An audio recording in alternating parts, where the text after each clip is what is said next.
Today on the Pro Talk podcast, we're going to ask some questions and try to find out what in the world is going on in the world of college athletics. On the lighter side, we're going to find out what it's like to play tennis against the great Roger Federer as well as the great Rafael Nadal. Well, today, happy to welcome to the Pro Talk podcast. He's the current head men's tennis coach at Auburn University, Mr. Bobby Reynolds. Bobby, how are you today? I'm doing good. Thanks for having me. I first want to ask you, you were born in Cape Cod. How did you get from Cape Cod to Atlanta? That's a great question. Great path. My dad was actually in the Coast Guard, so he was stationed up in Cape Cod, and I only lived there, I want to say about a year, maybe a little over a year, and then actually moved to Mobile, Alabama, and lived there for about 5 years, and then ultimately back to Atlanta because he became a Delta pilot. So Cool. lived most of my life that I remember, at least in the Atlanta area. Yeah. Well, we go up to my wife's aunt and uncle have a place up in Pocasset, and the Cape is awesome. We love going up there. I hate to say this, I'm 43 and I've never been back. I've never been out on the Cape. I have no idea what it looks like other than on pictures, but that's what everybody says is just how gorgeous it is Yeah. up in that area. So I need to find some time. Yeah. Sounds like we just planned a weekend for you and your wife, huh? There you go. Well, at Yeah. least go to at least 7 to 10 days. I got some great restaurants. I'll tell you all about them. So, All right. yeah. For those of you who don't know Bobby, growing up in Atlanta, he basically is one of the top players here in the city, state, nation in the 90s. And I heard your name for years, this Bobby Reynolds kid, and I saw you training at UTA. And you went and what was your highest national ranking in high school? That's man. I'm not good with statistics to tell you the truth. I was okay in the 12s. Then I dipped down in the 14s and started to kind of come back in the 16s. But I wasn't even seeded my last year at Kalamazoo in the 18s. So that means I know I at least wasn't top 32 in the country. So, like I said, I wish I could tell you what my highest was. But like I said, I would probably put me between, 25 and 50 in the country every Yeah. single year. I'm guessing that you feel the same way, that as a college coach, you don't want the kid that's burnt out that just killed himself to get the high ranking. You want the hungry player. Yeah, you do. You want the kid that goes out there that loves to compete, right? One of the big, data points that we look at is wins and losses, right? Guys that love to go out and just, again, not that you have to win and never lose, but somebody that likes to play 60, 70, 80 tournaments in a year. Not sorry, not tournaments, matches in a year, Right. right? Because that guy doesn't matter who it's against, better than worse than them.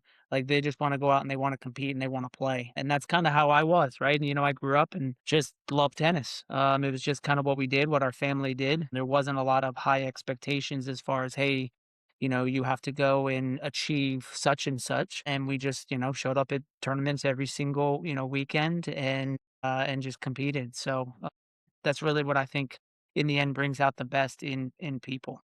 Right.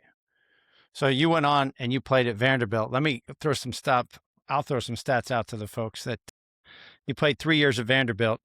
Your last year there, you were number one in the nation, 2003 SEC Player of the Year, correct? Correct. And your team, your last year, you got to the championship. I don't want to bring up a bad memory. Yeah. You won your match, but you lost 4-3 to Illinois, correct? That's correct. Okay. Also, Vanderbilt 2019 Hall of Fame inductee. Congrats. That's awesome. Thank you.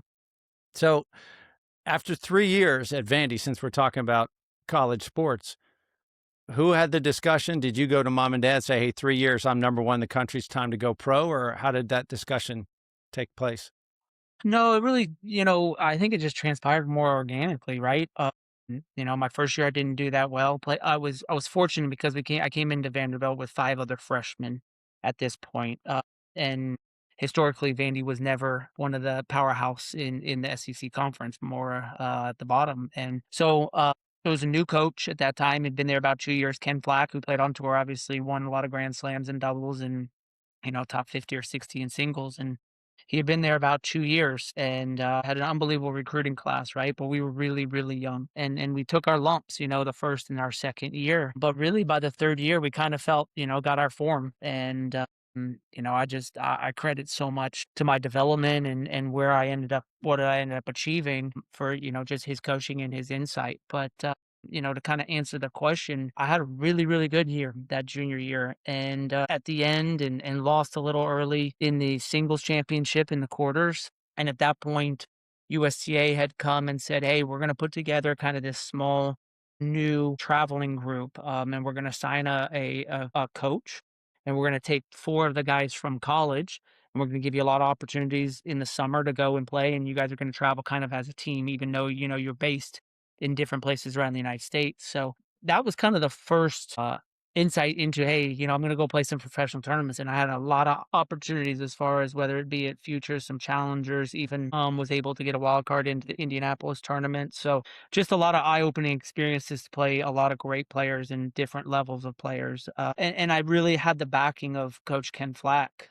At that point, right? Because he had said to me early on, he said, look, that's one thing that he was able to do. He came into college, he played a couple years, and his coach was one of the first ones to say, "Hey, it's time for you to go." And it's kind of how what he did to me, right? I didn't Hmm. know if I really wanted to leave. I love college tennis. I love my team. As you said, we just got into the finals of the NCAA tournament from really, I think when we came in, we were 90, 100 in the country as a team. So to go from that to finish second, Yeah. so there were a lot of things that I had to weigh, but it was one of the talks that I had with him when he said, you'll never have another opportunity to really go and do this, right? Like you have a great opportunity. You are playing some great tennis. I think you can succeed at the next level. And college would always be back, Hmm. it, when I was done to finish up my degree. So I credit him a lot. And then just kind of the team that I had around me between my parents, very Yeah. supportive, my home coach, David Drew for the longest time. Hmm. So a lot of people just to kind of encourage me to go and just test and see what it was like. But it was uncharted territory without us ever knowing, you know, how long it would last or Right. how well I would do. Yeah. So You mentioned Ken Flack. It's just such a tragedy. Was he 53? he was, That yes. was and it's funny because we were Facebook friends through Doug and just mutual friends, and he was such a fun guy.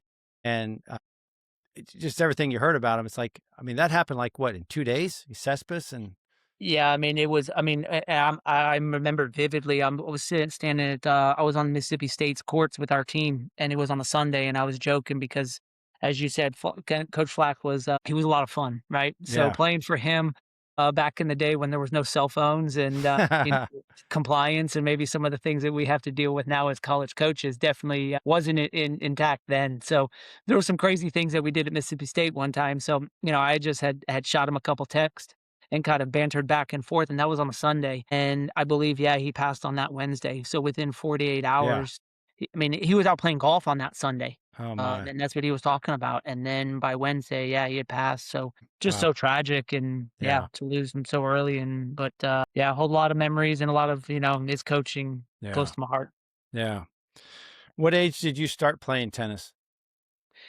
Really at age 7, when I moved to Atlanta, the Atlanta area, I grew up playing all the sports. I played soccer, I played golf, played tennis, played baseball, swam a little bit, but, growing up in Atlanta, it's almost, people look at you weird if you don't play tennis, right? And I think that's one of the Yeah. only cities in the world that's like that. So, at 7 or 8 years old is when I first kinda picked up my racket.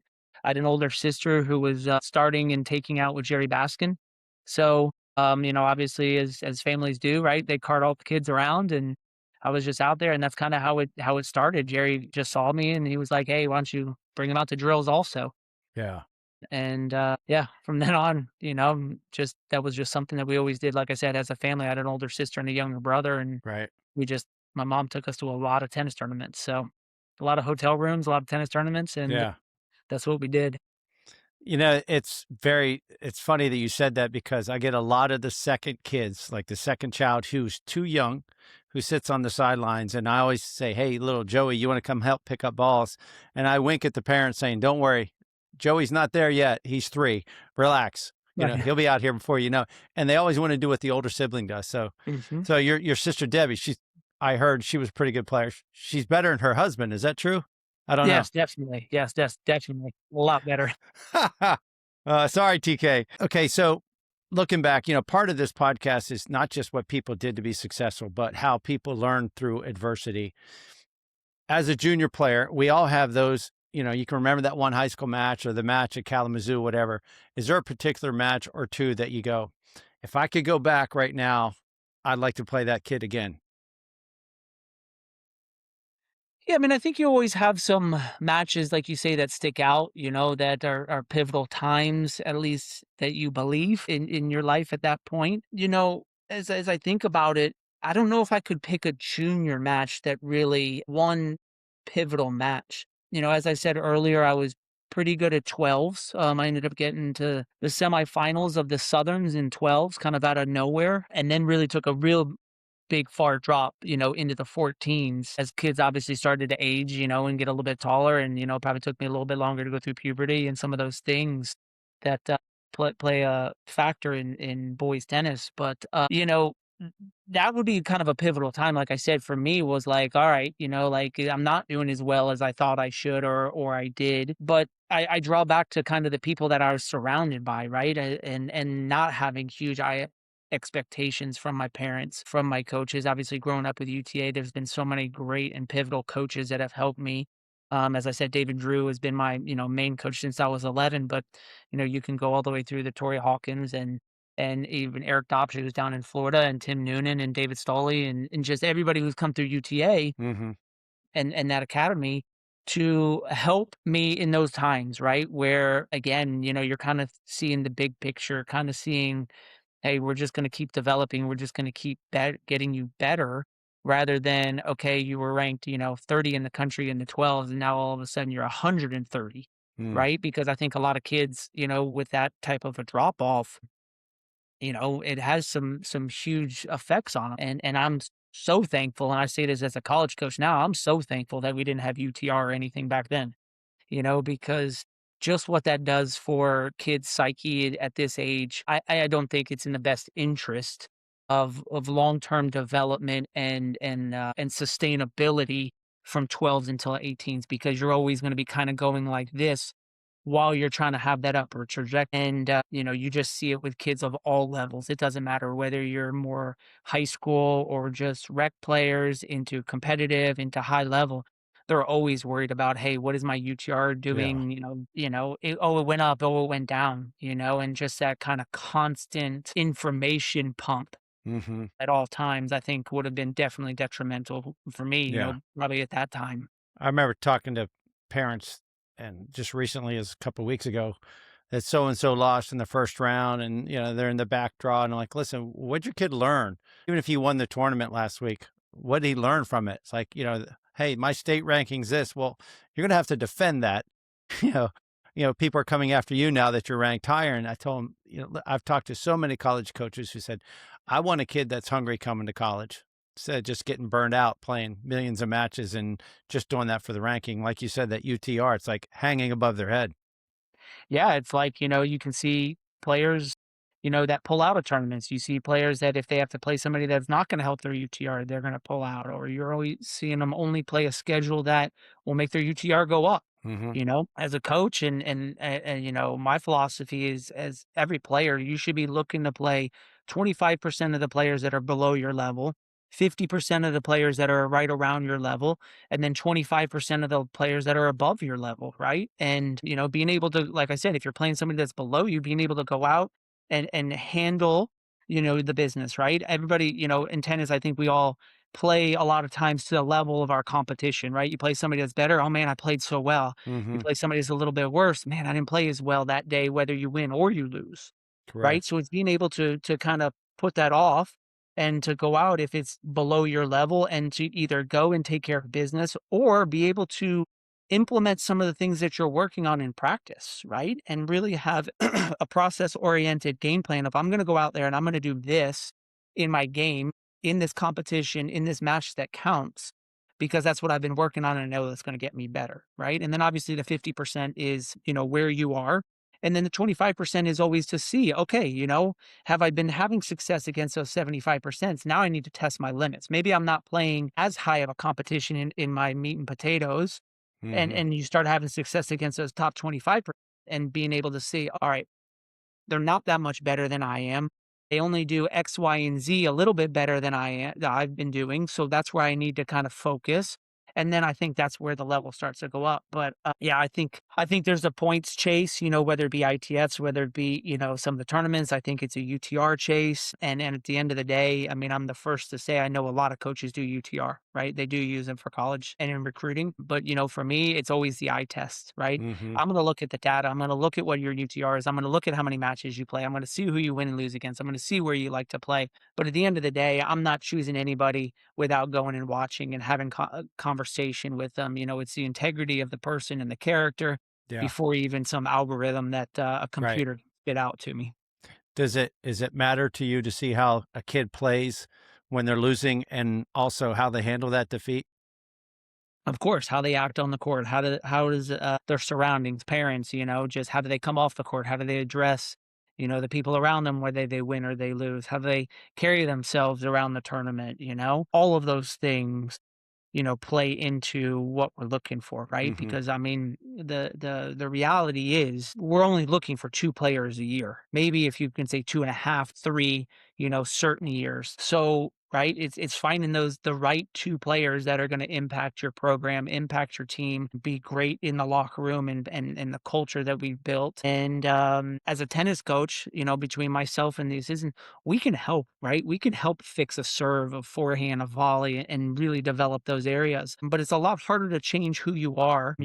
your upbringing of 18 years in a 4-year span, than you can just X's and O's and technique on the tennis court. So, yes, all of those play huge factors into who we're looking for and is it the right fit here at Right. Auburn. So many people that don't understand how is tennis a team sport. I mean, it's your brothers and looking up and down that line, you're fighting for each other, especially, in doubles. And I still have that bond with most of my teammates to this day. And I just think it's really special that you've got a culture. And I can tell, why you guys have been successful since you've been there because, the group that you guys have put together. I know I got to be considerate of your time. I want to jump to your experience in the Pro Tour. You spent 9 years in the Pro Tour. You're a humble guy, but I'm going to tell everybody you got to the third round of the Australian Open. You reached the second round French, third round Wimbledon, second round US Open. There is an epic fifth set tiebreaker, US Open. Was it 10-8? Who was that guy that you beat? I remember seeing that on the outside court. It was nuts. With Tomas Zib. Okay. What was the Yeah. what was the score in the breaker? I can't remember. It was somewhere like there 10-8, 11-9. I Yeah. cannot remember the exact final score of that fifth set, but I do remember I was down 4-1 in the fourth double break. Holy smokes. Yeah. So that's what stands out. I remember that score line vividly and then was able to just kind of claw and just hang on as long as I could and then obviously give myself a chance Yeah. to be successful in the fifth. Oh my goodness, man. And see, that feels like a victory to get back and take that set. Now you got one more set to go. Yeah, you got to keep going. Holy smokes. Well, Yeah. you went down on your back. It was just like, oh my gosh. Yeah. I just, tennis is such a, I mean, just such an unbelievable sport. You got nobody out there, right? So it's just Yeah. you versus the other guy. And, just you can see, obviously me, but, even on TV, just how much we go through. And then obviously once you end up winning that, match, just kind of the Yeah. ability to let go. Right. Pretty huge. Yeah. Yeah. You won a career doubles title with none other than Andy Roddick. Now, how fun was that to be at the net with that serve behind you? Yeah, it makes it really easy up there, picking off volleys, when they say, hey, the net guy should cover, as much of the court, Right. 65% if you can. Yeah, it's a lot easier when it's coming 140 behind your head. Yeah. So no, yeah, obviously his accolades speak for themselves, but he's a great person and friend, and Yeah. kind of just came about it at Indianapolis. He was just like, hey, I'm getting ready for. I want to get some extra matches on the court, right? It's a summer heat, leading up to the U.S. Open, and he didn't play doubles that often, but Hmm. he was like, "Hey, do you want to go out this? I think it would be fun." And you didn't have to ask me twice. I said, "Yes, of Yeah. course." So, Okay. to be able to, and he won singles that year also. So Ah, he won nice. singles and doubles that year. But yeah, it was a lot of fun to play with him. I guess you probably didn't have to volley that much because not many of them came back. No, that's right. That's Just awesome. bombing aces, holding serve. It was just I just had to make sure I held my serve as much Right. as I could. Yeah. Yeah. That's their only chance. Yeah. And then you just tee off from the baseline, right? Just Well, take a whack at the returns. Yeah, and I mean, he obviously returns really well. So yeah, you just put in as many returns in the court as you can, and Yeah, just you hope for it to sneak out one break. yeah. So Well, and it's interesting how it's not just serve and volley that if the return guy, that first ball strike is so huge in doubles, that pendulum can switch real fast if you face some good returners. yes, no doubt. I mean, you're getting that return down, and then they're volleying up, and then you might have one or two guys back, and then being able to rip. So Yeah, if you can get it past that net guy with the return, yeah, you're feeling pretty good, especially in this day and age. With yeah. the technology and With the strings and poly and balls. all that, right? Yep. Yeah.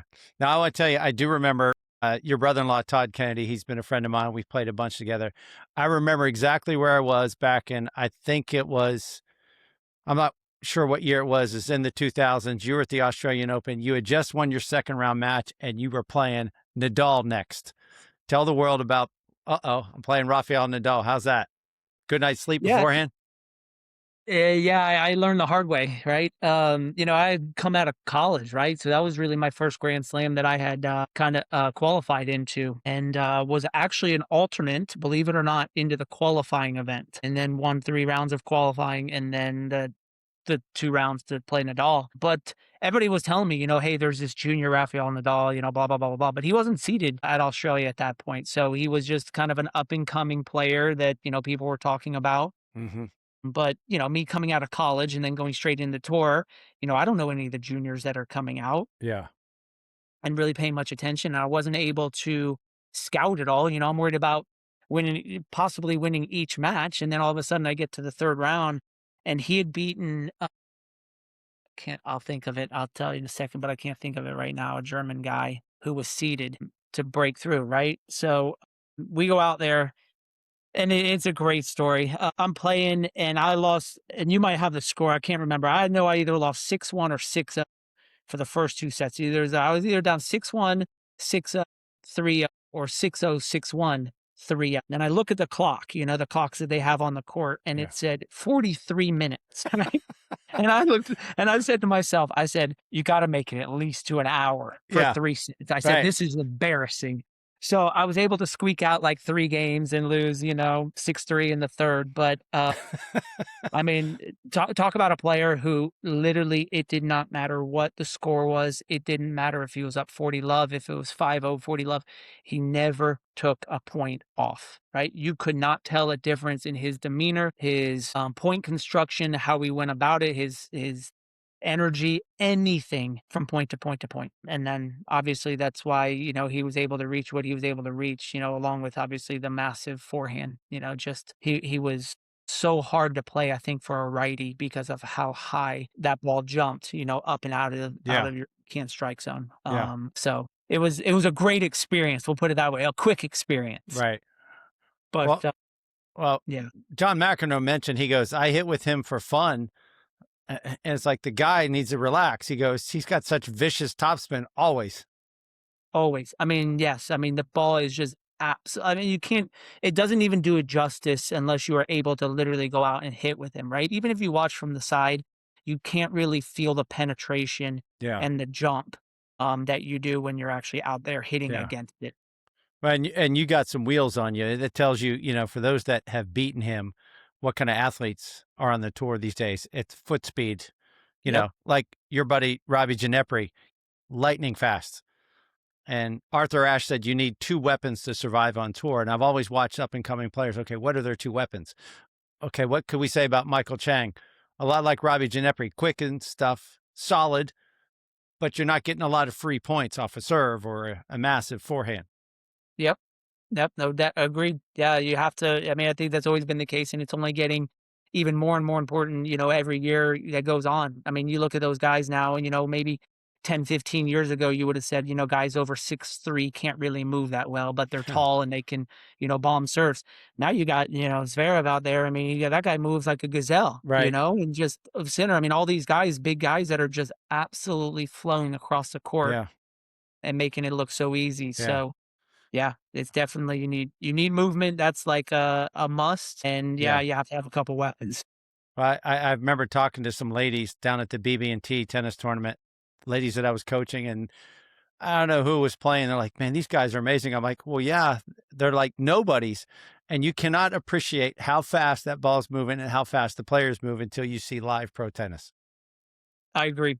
I agree. Doing it, watching it on TV, it does, it's nice to watch, but it does not do it justice for Yeah. how hard the ball is coming over. Yeah. Okay. Roger, you played him in Switzerland, didn't you? I did, yes, in Basel, first How round. okay. And I mean, I think for me that was an unbelievable experience. To obviously play him in his hometown, in 2008, and just the crowd that was behind him, and played a okay, good match. Was able to take a set, so I was that's what able I want to to. hear, I was man. going to say I did a lot better in the score line than I did against Rafa. So tell us about the set point, your upset point. Let me hear it. Was that I can't remember. Was that the one I know I served and volleyed at some point in the breaker, and I never served and volley, but I can't remember the break. I just remember, winning the set, and I was down. I was just scrapping the same thing. I was scrapping the whole second and third set first and second set just to stay alive because I didn't. That was what I was gonna say. I didn't get one break point in my favor. You talk about a player who is.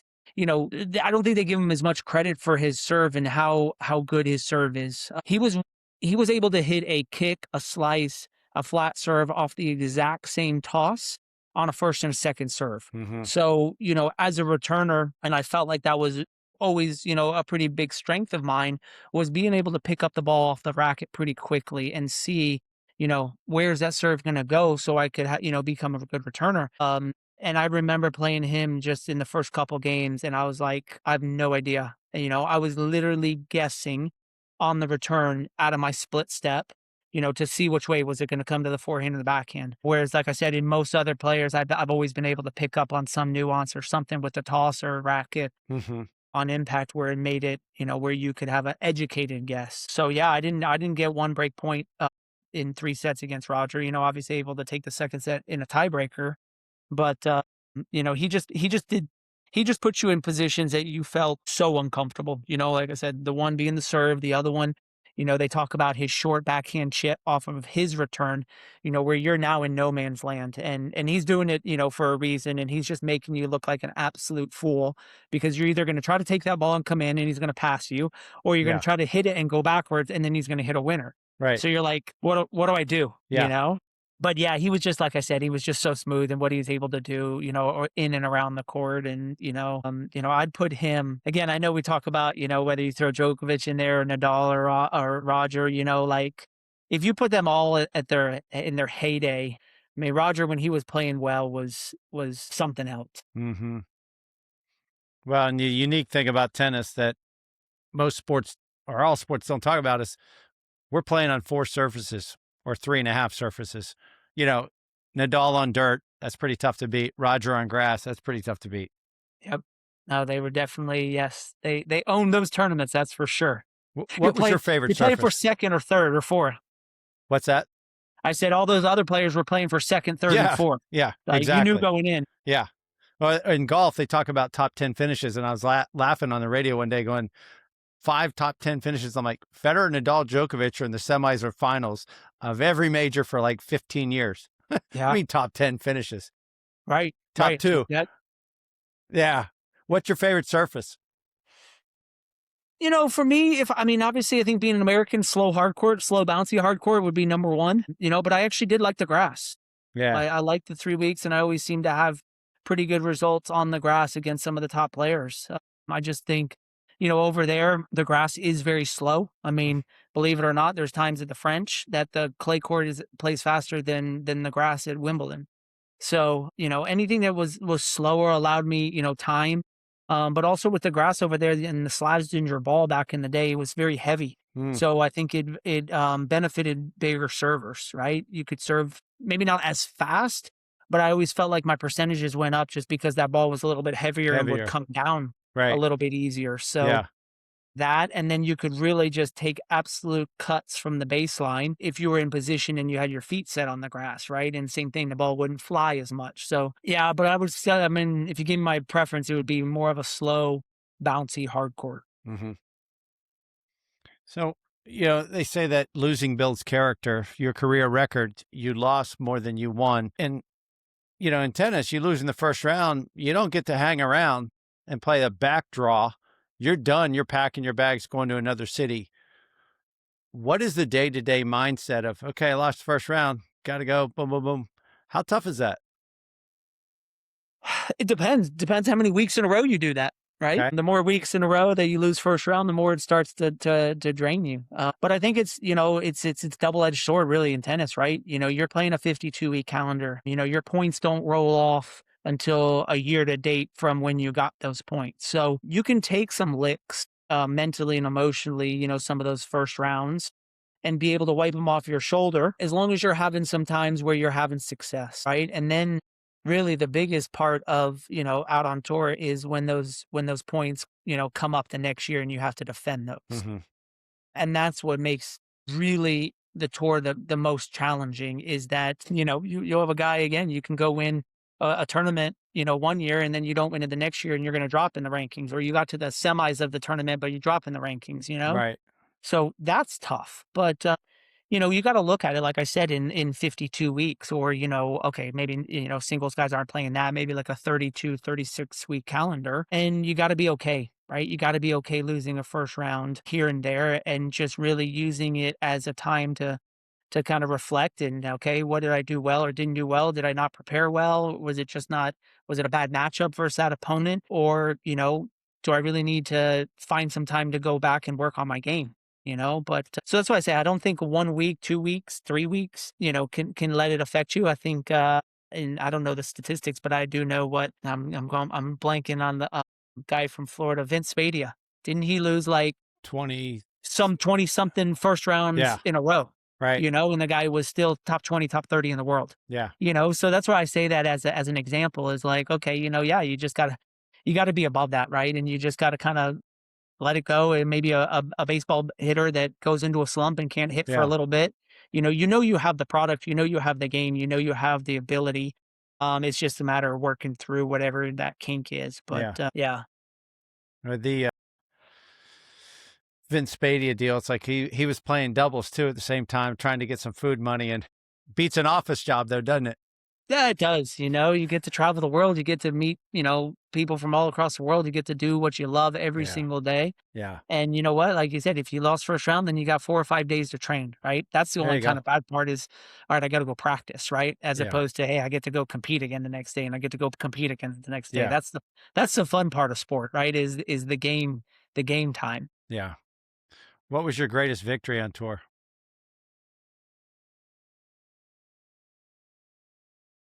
I think probably, if man, my greatest. So I guess is it moment, or do you want like person? Moment, put that into, that's fine. Moment for me, probably the one that stands out. I won my first challenger actually at Vanderbilt. They hosted a $75,000 challenger, and I won that tournament. So obviously to be back on home courts in front of a home crowd, but I think even more so than that, it wasn't who I beat or that I won the tournament, but winning that tournament finally got me into the top 100. Okay. So, as players, right, top 100 is kind of like Mhm. that threshold. Did you make top 100? Right. And I was never one really, as I grew up, to have goals. I'm not one of those guys that puts the goals on my ceiling. And when I go to bed, I look at my goals. I was more of the one to, hey, you look in the mirror and say, okay, did I give 100% today? Did I maximize everything I could? A lot of times the answer is no. But I got to be better the next day. So, but that really stands out, like I said, because that was that kind of that first threshold of, okay, man, I've made top 100, right? Man, now I get to get in grand slams. Some Right. of those big monumental things. And like I said, obviously doing it at Vandy with Coach Flack and just Yeah. teammates that were there, just all of that kind of really stands out as, That's huge. Yeah. yeah, a huge point in my career. He used the home court edge, huh?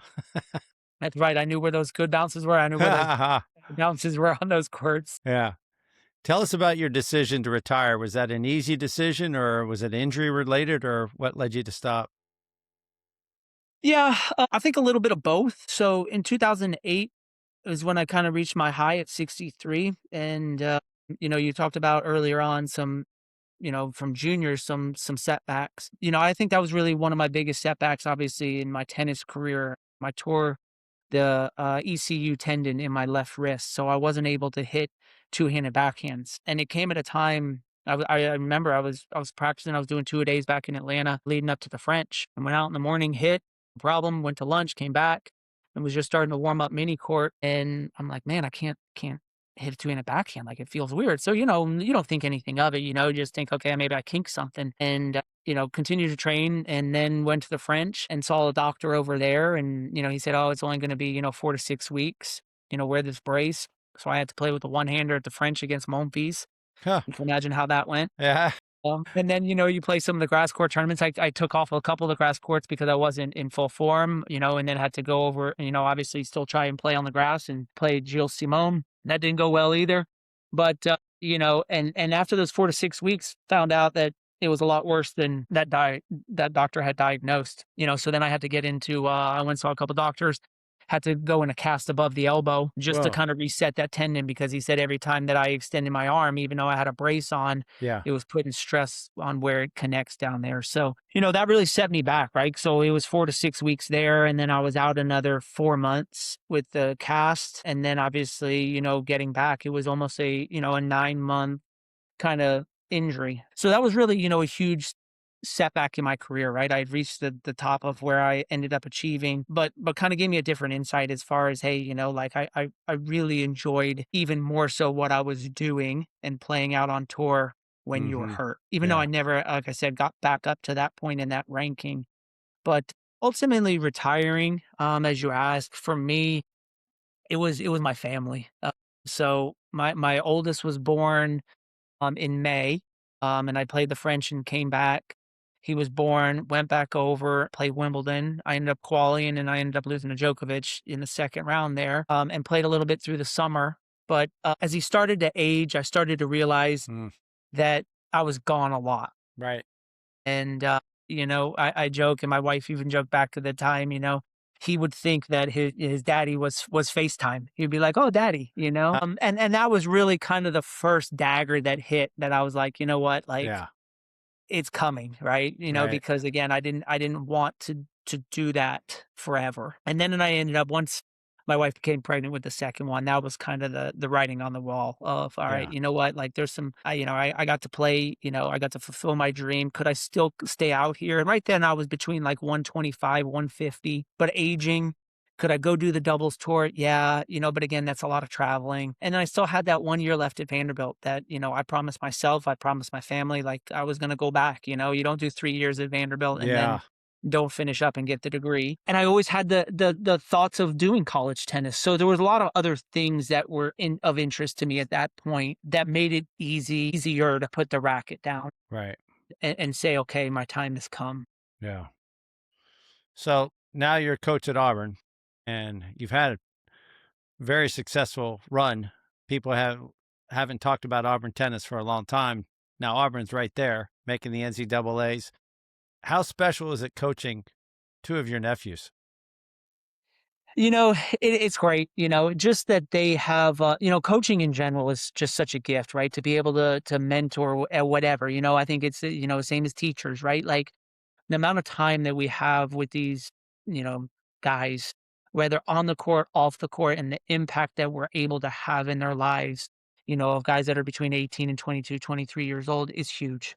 And it's not just X's and O's and technique. It's the road trips, it's the sitting around, just talking to them and just, being there for them. But yeah, you talk about, being able to coach my nephews and Jake Kennedy and Thomas Kennedy, and seeing them, grow up as nephews, and then them wanting to play for Auburn, to play for me, to play for this team. It means a lot. It means, for them to entrust that much with me.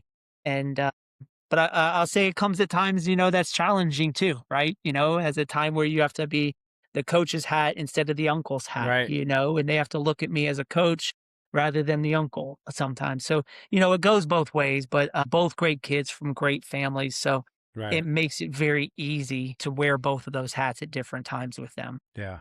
I've been following their being buddies with Todd on Facebook, seeing what they've done as little young athletes. And the first one went to Auburn. I'm like, playing for Bobby, how huge is that? I know that's a big deal for Todd and Debbie to sit in the sidelines and watch that too.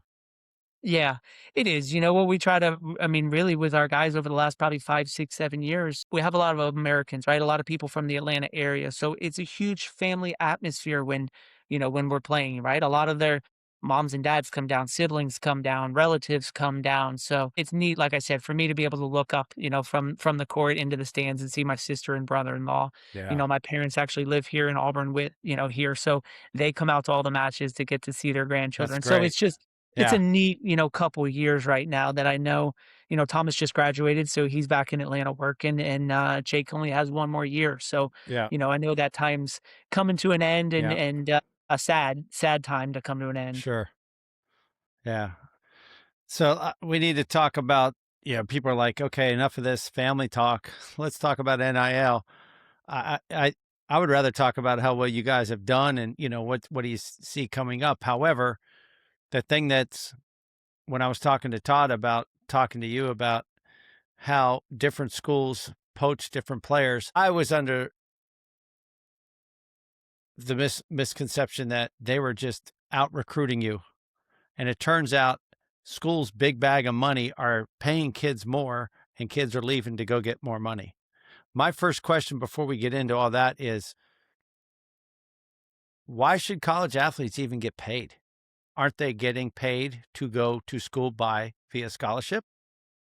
Yeah, I mean, at my core, yeah, I have a hard time. I have a hard time justifying, extra payments on top of what they're already getting. Hmm.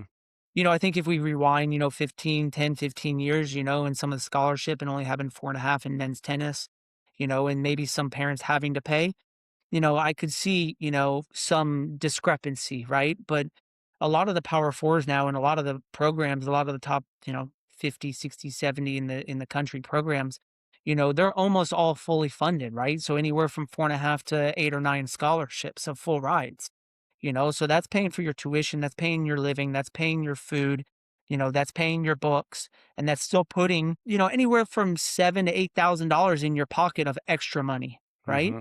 To come play college tennis. So I think there is an argument, out there, maybe for basketball, maybe for football, right? Where these guys are generating income and they don't have, at least in football, another avenue to go to, right? It's not like they can go straight from high school into the pros. Hmm. And I think that's the biggest hurdle that if college athletics and NCAA and some and maybe the NFL could overcome and give them an avenue. Well, now all of a sudden, I think we could go back and say, all right, if you want to come to college, it's under these requirements, right? And you're not getting paid. You're getting a scholarship. You're getting a degree. You have to leave with a degree. If you want to go play professional, you can do that in every other sport, I think, other than football. Again, I'm not 100% like on, maybe the hockeys and some of those, if there are Yeah. some years that you have to take off. But, you come out of junior tennis, you can go play pro if you want right away, Yeah. right? Golf, track, all the above. So why all of a sudden are we paying you way more than you're making out on tour to come to college? Right. Because you have, and it's not like we're just recruiting the same players that we would have been recruiting anyways. Yeah. So yeah, like I said, I have a hard time, I have a hard time going to donors, right? I mean, again, and you're saying, hey, can you give X amount of dollars so that this person can just come to Auburn? And again, I think it's a period right now where you're doing it because it's an arms race. But I think if you deep down and you really have in-depth conversations with them, and some of the ones that I know very well, they have a hard time, right? They're saying, well, why are we paying people to just come to Auburn? If they want to come to Auburn, because they want to come, they want to get a great education. They want to come, don't they want to come because they want to get developed by you? Don't they want to come because they're going to play in the SEC? I mean, all these other factors Hmm. should be what's, on top, but everything's being just dictated by, dollars and cents. Yeah. And that's really hard in a non-revenue sport like tennis. And we have to be careful, I think, as a college tennis and just in totality of, the direction we're going in, because I Yeah. don't think it's sustainable Yeah. and we don't generate any money for the athletic department. So at any point, they could look and say, well, not only are you costing us X amount of money, yearly to our budget, but you're also, taking from these donors that could be giving in other areas, Hmm. right? We got Yeah. ourselves in a tough situation. Yeah. I'm not saying here at Auburn, I'm just saying in general. Right. Yeah. and I don't know how sustainable it Yeah. is for Is it the true some schools are paying kids six figures to play tennis, which you're not even making that if you're in the top 150? Yeah, the high, I mean, and not just breaking the six-figure mark. There's some yeah, I mean, there's some guys now in college tennis that are making substantially more than maybe the coaches that they're playing Holy cow. for 1 year. Yeah. Yeah.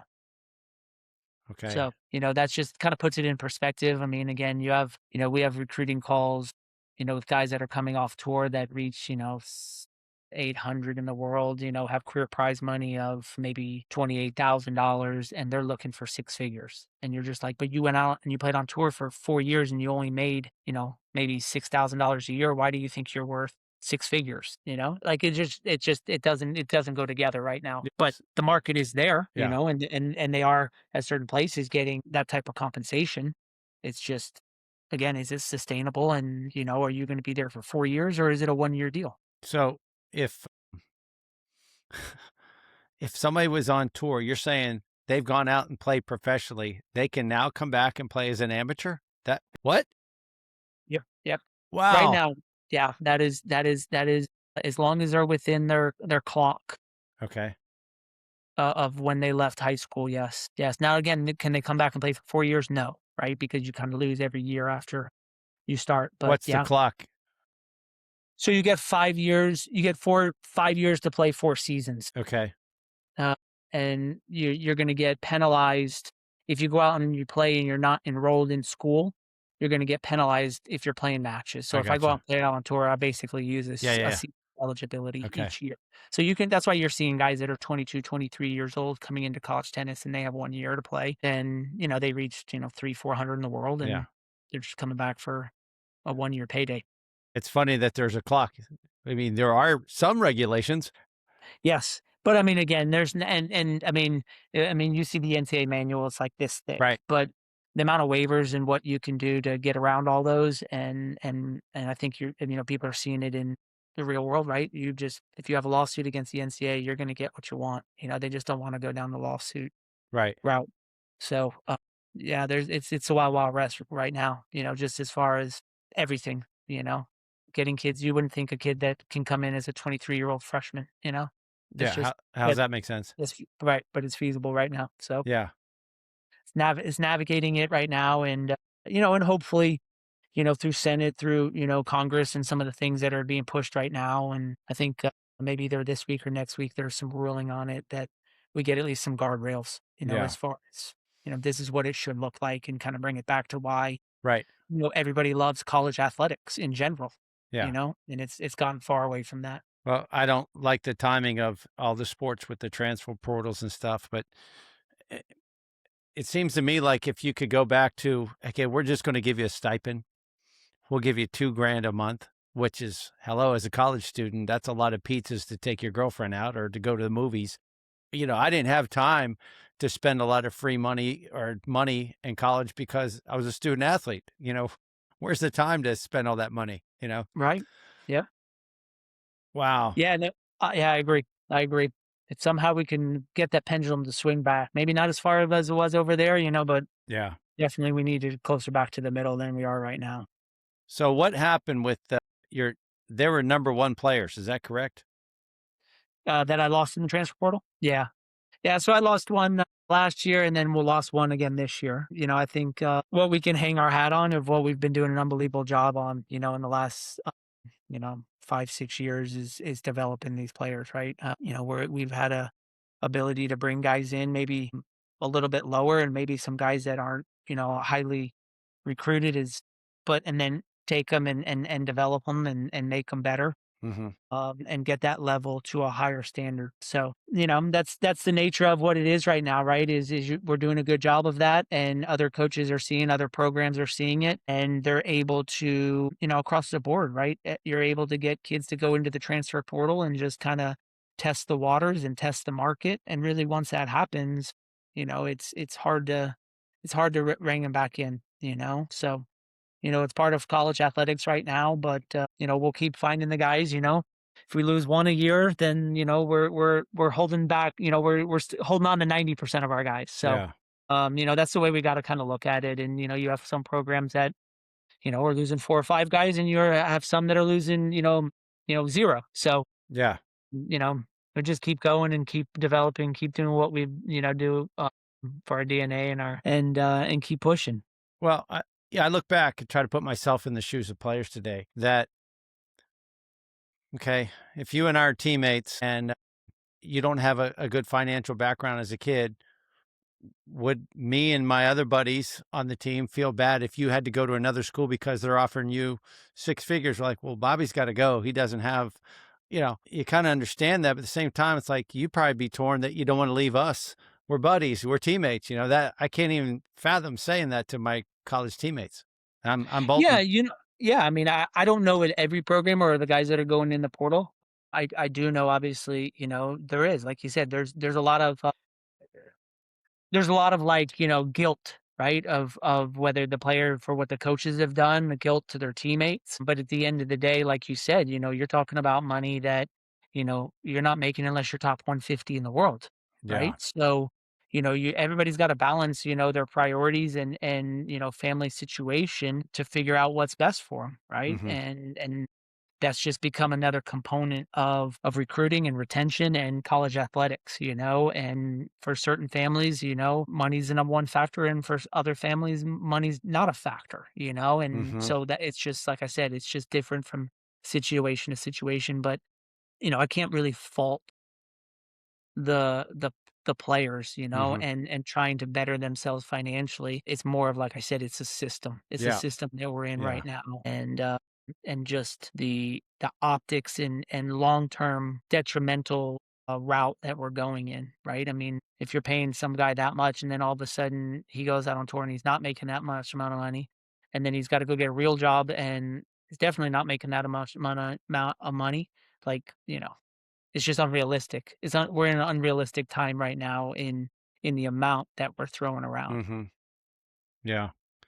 Well, among the traditional ways of building team morale, how much does the amount of money X player is making affect the overall team morale? Like your number one player versus your number five player, does that affect it? Or is it the overall common good that, okay, you got what you got, I got what I got, and you're building a great team culture? And is it, okay, we're all getting this, shut up and let's just play because we're trying to win a championship? How's that work? Yeah, I mean, I think every program kinda does it differently, right? Yeah.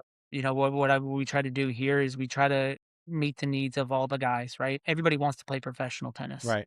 and that's why they've come to college, is because they're not quite ready to go make it out on tour. So, we're trying to help bridge that gap, between 18 and 22, 23 years old, where you're still developing, you're getting unbelievable, coaching and resources and competition. And then what we're trying to do is obviously help out, during the summers and help you continue to go play professional tournaments during, the June, July, August months Hmm. when you're not here at Auburn and you're not under kind of our umbrella. So that's what we're trying to do across the board with our guys, right? I know some programs don't do it that way, right? They try to pay their number one X and then, kind of waterfall it down.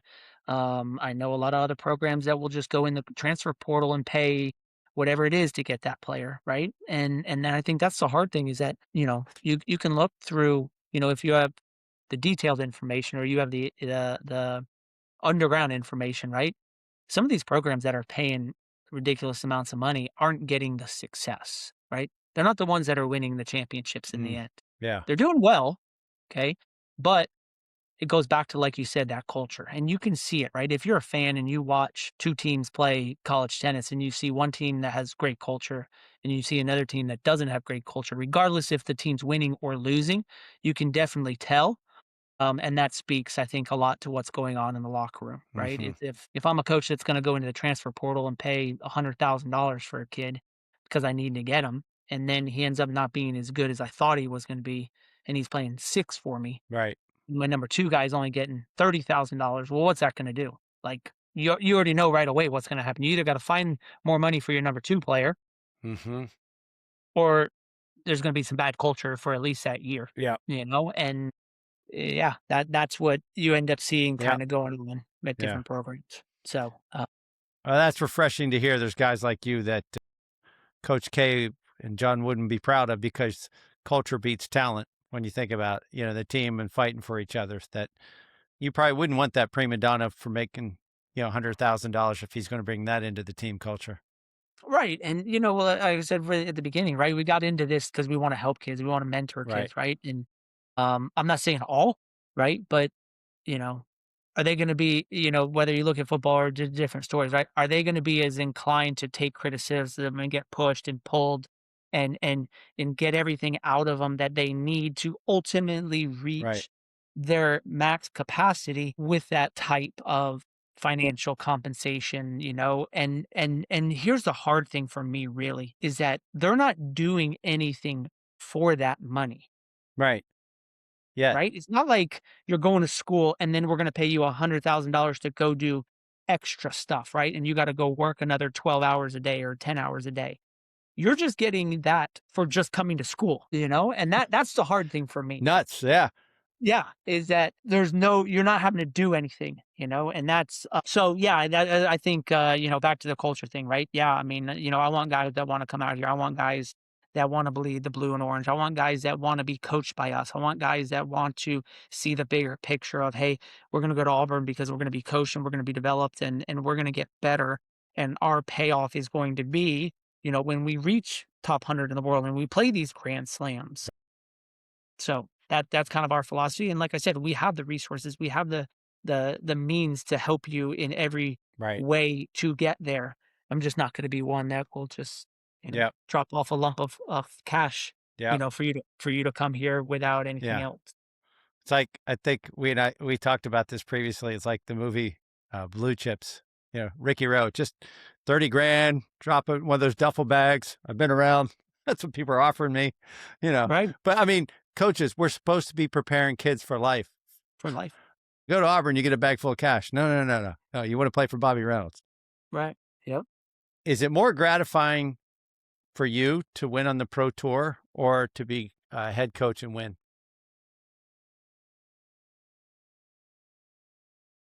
Um, Definitely for me personally, it would definitely be the tour, right? Like, obviously, I tell these guys why I come and why I do what I do, why I, grind and is because I want them to have success. So when I think about college tennis, right?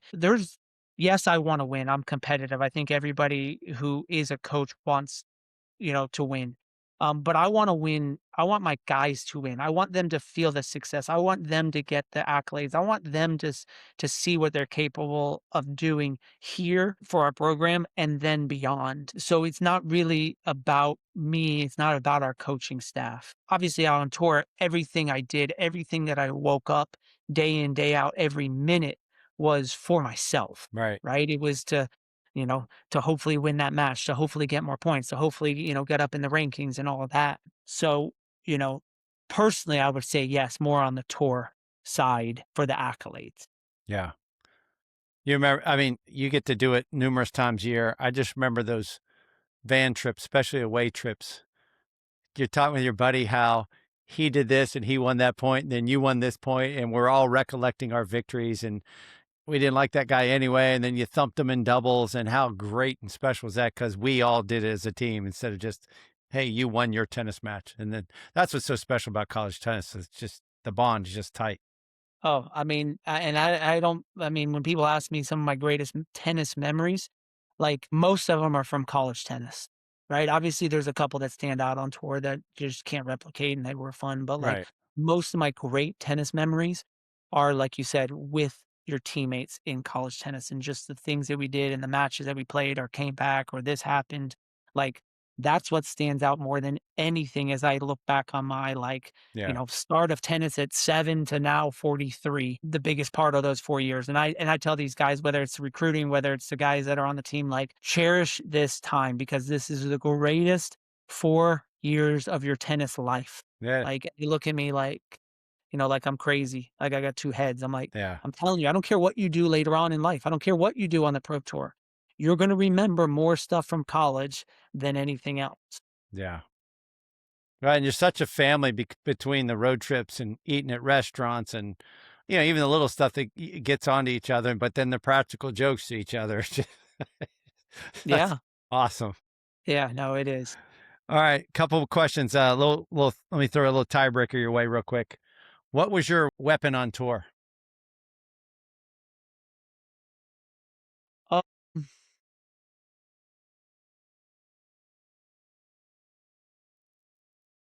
I would say probably my competitiveness, right?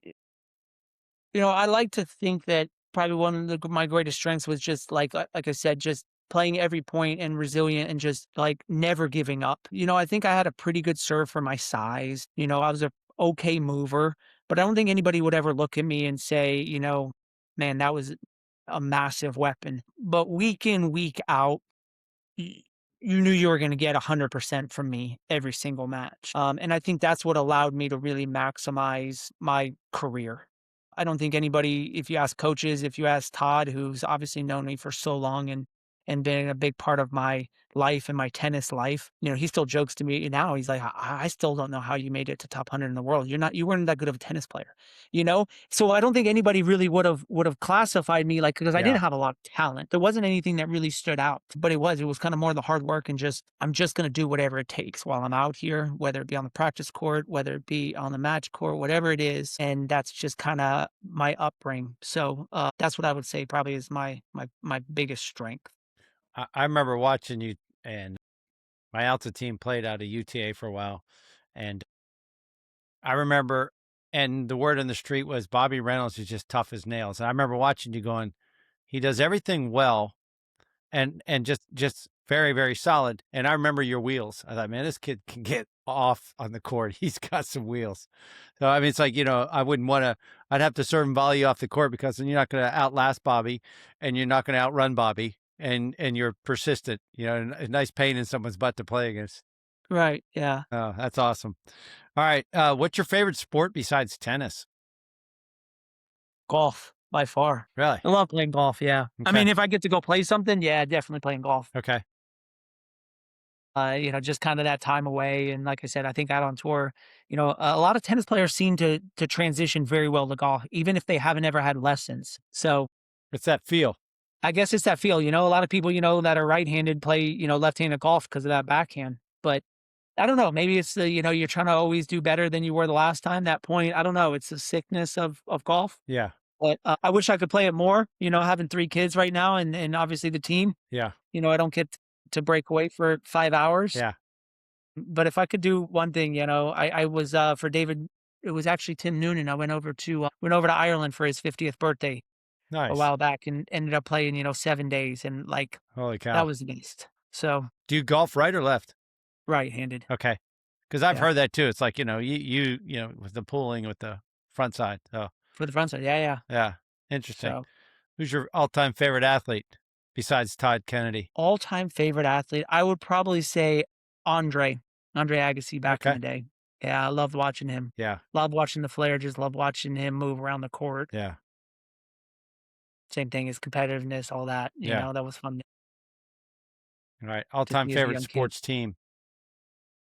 Steelers, You Todd's corrupted me, yeah, since a young age. you went Since a to young the age. Super Bowl in Detroit together, We didn't went you? to the Super Bowl in Detroit. Now, now my oldest is a Steelers fan, and we went up there this past December. Todd just has a way, right? I mean, obviously, I've known him since I was like 11, 12. Yeah. My dad was a Giants fan, but in Atlanta, you didn't have, the Giants on TV, so I never really became a Falcons fan. So Todd, yeah, definitely brainwashed me early. Yeah. And even David Drew, he tried to brainwash me early and become a Michigan Wolverines fan, because that's where he was from. But then he brainwashed me into being a Vanderbilt fan. So, Right. you Yeah. know, that's not Yeah. no coincidence. That's where I ended up. Yeah. But yeah, Steelers. Okay. We try to go. Even my wife and now we try to go up there once a year Yeah. to a game. Usually, hopefully in December when it's really cold and Yeah. snowing. Brutal, right? Yeah. Yeah, Yeah. there's no Huh. other way. That's right. Well, Todd and I grew up not too far from each other. I was in Western Pennsylvania. He wasn't too far, but didn't know him until after he played for Emory and I played at Barry. All right. So Yeah. wait, are you a Steelers fan or does that mean you're a Browns fan? This will blow your mind. I like the Minnesota Vikings. Okay.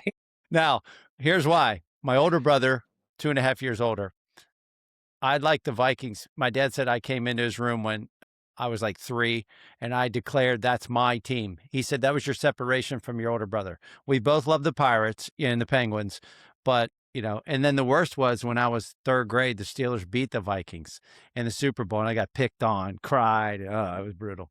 So, but I'm still That loyal to my Vikings. But Steeler Nation, man, you guys are everywhere. Yeah. Well, I could see that. I mean, my third boy, I have 3 boys. My 3rd boy is definitely the one that tries to go away from the Yeah. system. So, Okay. he's a big Vikings fan 'cause of Jefferson, so he likes to go around Oh, in his I'll Jefferson send him some jersey. swag. I Yeah. got some He stuff. all the time. That's all he's wearing all the Atta time is the boy. Jefferson jersey, so Good kid. who knows? All right, just a couple more questions. Do you have an all-time favorite book?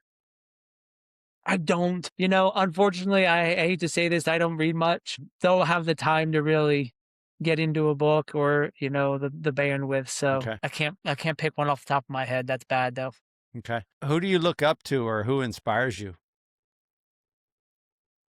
I would probably say definitely my parents, probably the most, right? Nice. And even as I grow and am a parent now, just so appreciative of what they did for all of us, all of our siblings, right? And just the time and the effort and the sacrifice that you give as a parent, that maybe you take for granted as a kid. But yeah, they always, like I said, they never put pressure on me. They never put, hey, you have to do this. The one thing that they always ask, no matter what you do, you give 100%.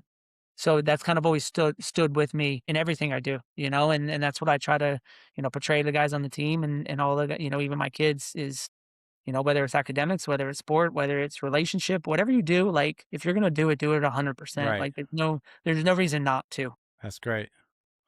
That's awesome. Would you, if you could go back, would you go out on the tennis tour again? Do I get to pick another sport, Okay. or Yeah. did you say when I do it again? I don't know. Both. Yeah, I love my time. Good. I love traveling. It's a huge sacrifice, right? You got to be ready for it, right? It's not about hitting tennis balls. That's what I say all the time to guys that want to play professional tennis. The X's and O's and hitting a tennis ball is probably like 5% of what you need in order to be ready to go out on tour. Right. You have to be able to, live in hotel rooms. You got to be okay with travel. You got to be okay with being away from family and friends and significant others. You have to like being almost lonely out there. Some of those other things that, some people, don't want to, So yeah, I mean, I would definitely do it again, from if I could rewind. But I'm kind of sick though. The two things that I miss now that I have retired is the competitive side, right? Is playing matches, but also the training side. Hmm. Just kind of that feeling of getting off of a track and you just did, 12 400s and just that feeling of like, oh my gosh, Right. I know I have nothing left in my body, Right. which I don't know. Yeah, I don't push myself to that limit anymore. Well, knowing that that word, I don't want to see what would happen if I tried. well, you But shouldn't probably, but that yeah, knowing that hard work's going to pay off. That's what's really fun. The day to yep, day, the mundane. Exactly. yep. Do you ever hit anymore? Do you hit with your guys? I do. I'll go out there, maybe not play sets. I'm pretty slow out of the corners. You talked about my movement. That's definitely a step or two slower than it used to be, along with the serve. But I'll go out there and still try to hit, whether it be cross courts and Yeah. some drilling scenarios, Yeah.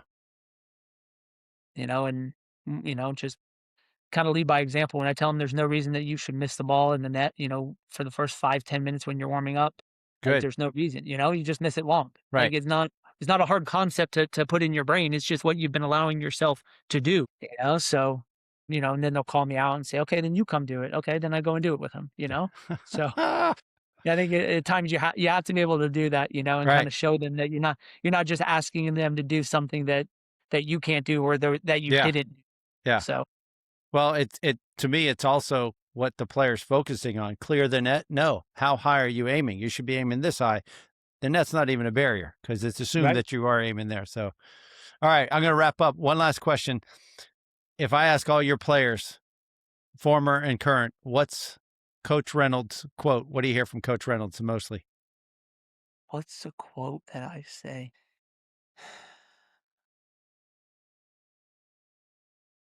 I don't know if I have a quote. Okay.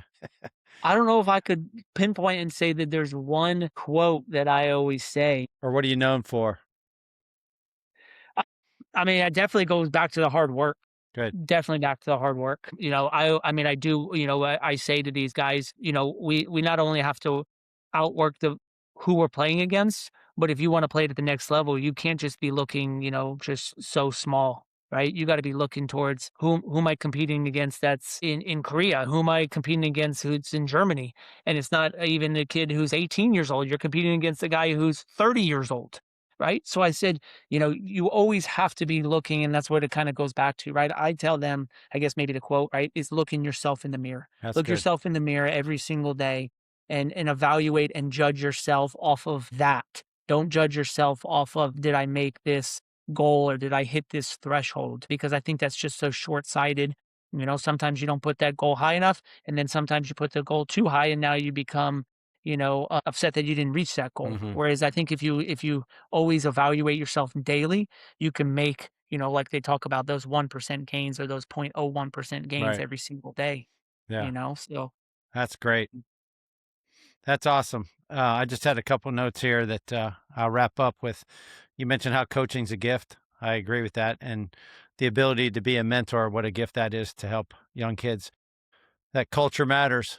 That's huge. And your resilience is one of your weapons to embrace hard work. And I just wrote down, embrace yourself and, excuse me, look yourself in the mirror. That's good because the mirror does not lie. That's awesome. Well, good luck next year, Auburn Tigers. It's going to be fun watching you guys. And so in the fall, it's the individual, correct? that's correct. Yep. Yeah. So we'll start off, basically midway through August, Yeah. and then culminates in like the first week of November. Yeah. That's great. Well, So again, Bobby, I appreciate your time and appreciate your insights. So thank you very yeah, much. thanks for having me on. I appreciate it. So, and for you out there, if you like this episode, make sure you forward it, send it on to somebody else, and please push that subscription button as well as the notification bell. So, till next time, make the most of your time. Be bold and always hang tough.